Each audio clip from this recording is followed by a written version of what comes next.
welcome to a very quick little gate rule video. So we had two preview cards from set 3 today shown on Twitter, and typically I wouldn't make a video for just a couple of cards, but one of these in particular seems really meta impactful, and the way it's going to work in Japan and presumably over here with these preview cards is they're given out as like shop tournament promos and things, and they are preview cards for the next set. So, one, we're probably going to see the meta shift in Japan. I would assume these promos will become available in the next week or two, so you're going to start seeing some significant shifts.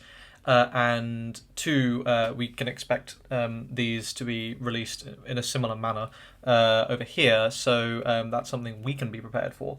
And perhaps that will have some impact on our market, I don't know, we'll see. Speaking of the market, if anyone's interested in the market watch, let me know. And before we do get started with those cards, as I've teased you a little bit, I want to do a couple things. Firstly, I want to shout out Sundial, my Simian level supporter. Thank you very much for your support. Secondly, I'm doing a giveaway for a complete Highlander deck, card in the top right-hand corner. If you have not entered that, go do it. It just literally costs you nothing. And thirdly, if you want to pick up any Gate Roller product, you can use my affiliate links in the description. That would be much appreciated. Let's go ahead and talk about these cards. So firstly is, boom, Shield Wall. It's a very simple card. Timing, you can set it. If set, you can play it when you're being directly attacked. You take 0 combat damage from this attack. It's just an ether field. It's good. It's certainly good. It is a straight power crept version of Absolute Zero Field, or Absolute Zero Barrier, whatever it's called, which is good, frankly. That card was like a necessary evil, but evil nonetheless. It really did not feel good to play when you were looking over at like pink and red having just strictly better options. So yeah, that's nice that we have got a better version of this. Definitely this will 100% see play. Pink yellow, now they have the choice of the two. I doubt they would play 8. Maybe they would play 6, potentially, but there's a strong argument for just wanting to play Flying Shield over this if you already have access to the other one, because Flying Shield obviously works on units as well, so there's a strong argument there. Of course, decks like Darkness and Genesis Summon are going to love this card. Speaking of Genesis Summon and smoothly transitioning, this is the card that is genuinely going to be meta-changing in my opinion. So here it is, simple card. The Floating Lantern Festival. So the counter puts us into your field zone, has 2 effects. Let's discuss the second effect first because it's more limited. Standard action, once per turn, put this into the graveyard, choose 1 level 0 or lower unit from your graveyard and special summon it. So very simple effect there. That's basically like most useful in Genesis Summon because level 0s, you're going to be able to use those with Alketa to go ahead and immediately make something useful. You can bring back a familiar, use it with Shiori. You can use Shiori to then summon a golden dog instead or something. And you get to keep the dog and whatever, you know, there are cute plays there.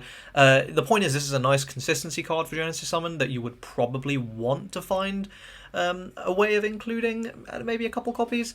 It's a very nice just for that second effect, but you know, not spectacular. The first effect though is meta changing. Cards from damage zones cannot be moved to other zones except by healing. So for those of you who don't know why that's so big, there are a number of cards in the set 1 format that this affects, and a more significant number of cards in the set 2 format that this affects. By the way, I apologise for any background noise. It's not like my room's soundproof or anything, so you'll probably hear that.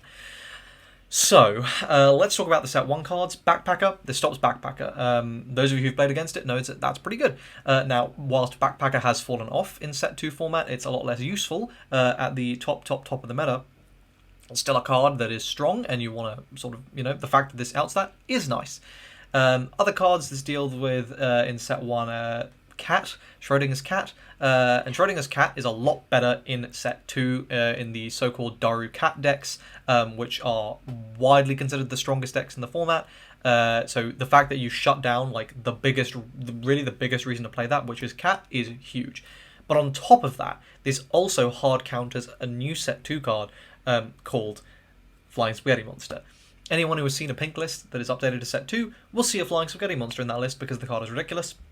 It gives you a 17 counter, it's a massive defensive beast, and with Cat you can potentially do it multiple times per game. Of course, if you drive it, you can leave that set, and once your opponent clears through it once, if you damage check a counter a cat, you swap them, and then you get your a second flying spaghetti monster of the game, which is really difficult to deal with.